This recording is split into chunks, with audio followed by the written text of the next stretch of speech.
Yeah, you know, Present Shock, actually, it was published in Germany today. So that's sort of a good omen. Yeah, really, the whole concept of present shock is actually really easy. I came up with it while I was watching the show The Real Housewives of Orange County. I don't know if you have one, a Munich equivalent of that. It's basically a show where wealthy housewives with too much plastic surgery get into arguments with each other over dinner. And, you know, I watched this show as a media theorist, so I kept trying to understand why there were so many communications breakdowns between these women. You know, they have the same socioeconomic background, they speak the same language, the same interests, they all look the same.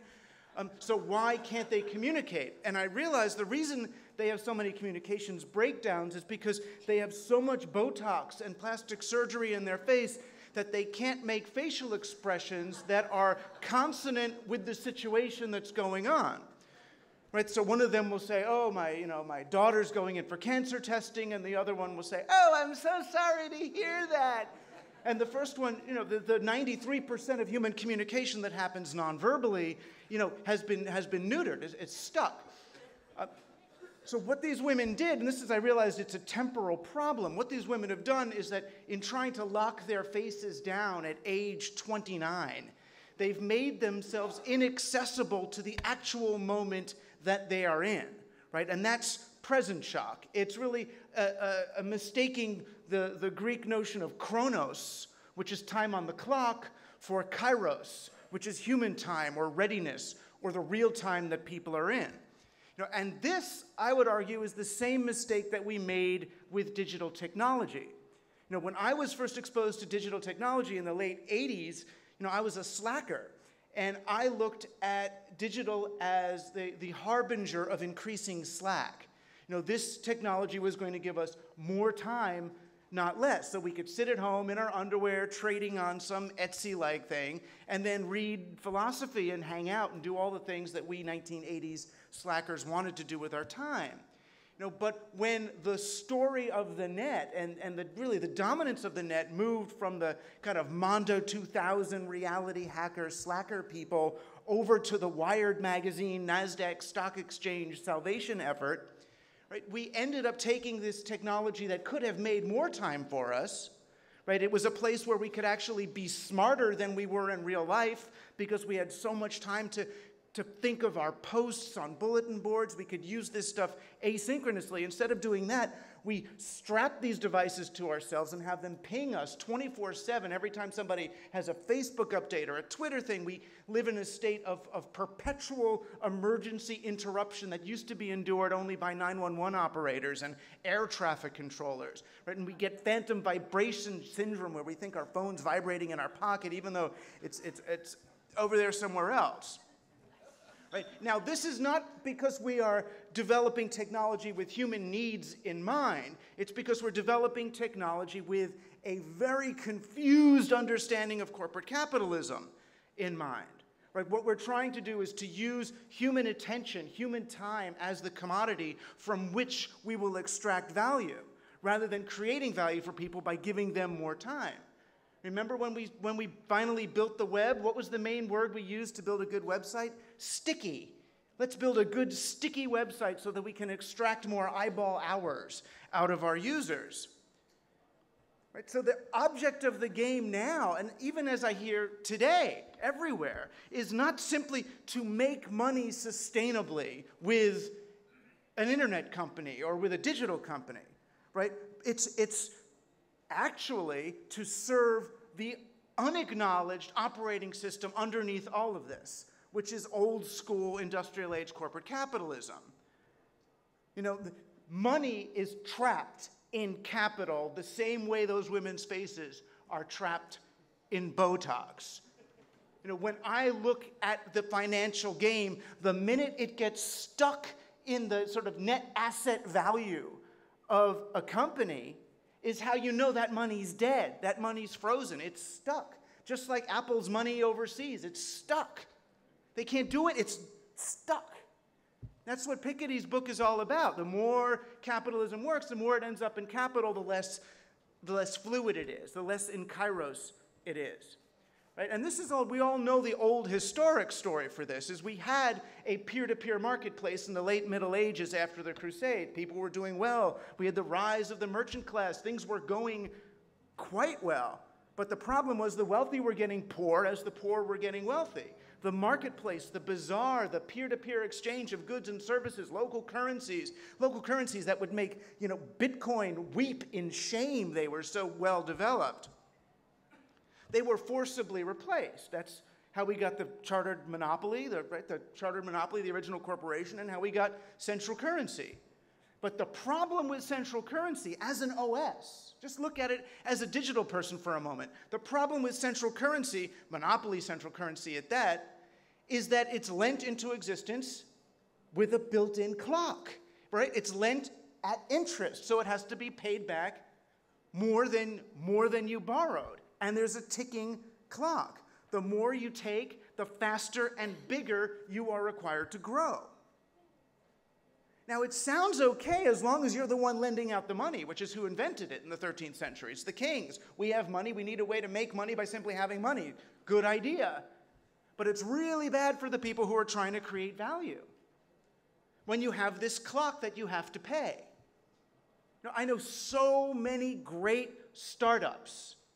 We won't mention their names in public. So many great startups that have had to abandon perfectly good, profitable business plans because they weren't going to deliver a home run to the investors. Oh, this is only going to give you back 4 times your money. Oh, well, then you can't do it. Because we've invested in 100 companies and we only need 1 to make 100 times. That's not our model for you to make 4 times our money. So you have to abandon, and you've seen it, right? So you have to abandon that. Right, so a company that was going to be the maker of things now has to be the site where he aggregates the other makers of things, or the aggregator of the maker of things. Can't just be an incubator. You have to be an incubator that incubates other incubators so that you can show multi-billion-dollar returns instead of the 100 millions that you were doing, which seems like enough at the time.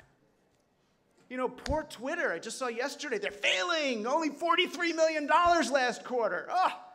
Isn't that awful? Isn't that oh my God! Only $43 million. Which is, I mean, how many employees do they have? I think that would be enough. Right? But their market cap is so outlandishly huge, so much money's gotten stuck in there, that they're going to be stuck looking for a new way to somehow milk more money out of an otherwise great tool. And they're going to kill it. They have to. They have to because they need that home run. So here we are talking about disruption, and I don't see disruption. You know, and he's a great guy. When I see Evan Williams, my friend, on the cover of the Wall Street Journal smiling with $4.6 billion under his face, that's not disruption, right? When you get your face on the cover of the Wall Street Journal with $4.6 billion under it, that's the opposite of disruption, right? When you're a brilliant code writer at Stanford or MIT, and you go running to daddy at Goldman Sachs to help him write new algorithms with which to extract money out of the market, that's not disruption. You know, the thing that most, especially young, great developers don't understand is that this whole new internet digital culture thing that we're building is still sitting on top of an unacknowledged operating system, which is 13th century printing press era corporate capitalism. And that's not going to work in a 21st century digital economy.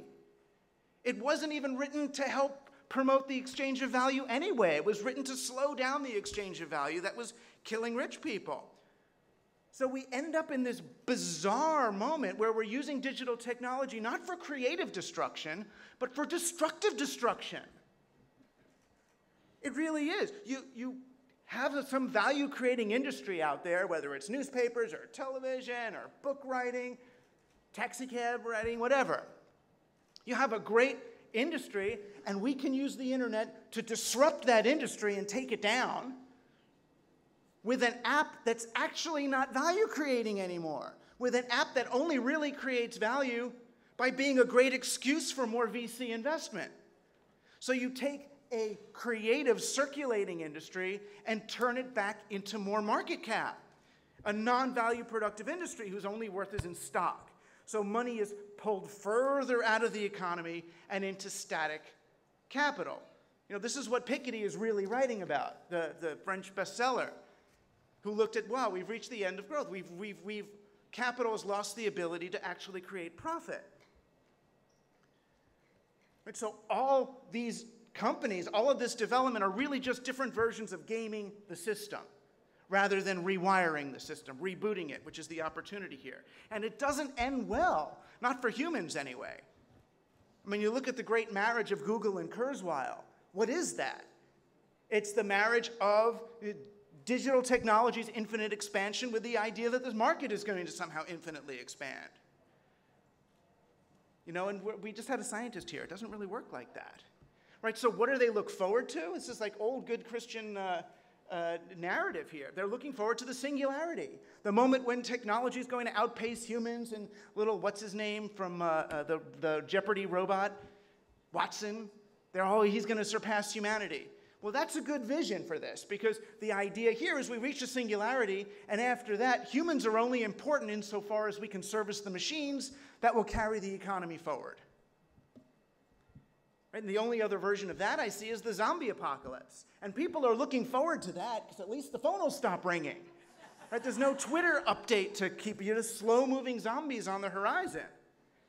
You know, and when I argue that, oh, wait a minute, this really isn't good. These are all sort of anti-human scenarios.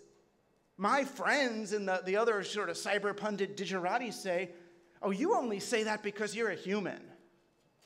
As if it's hubris for me to say that there should be a place for humans, or humans should be at the center of our digital future.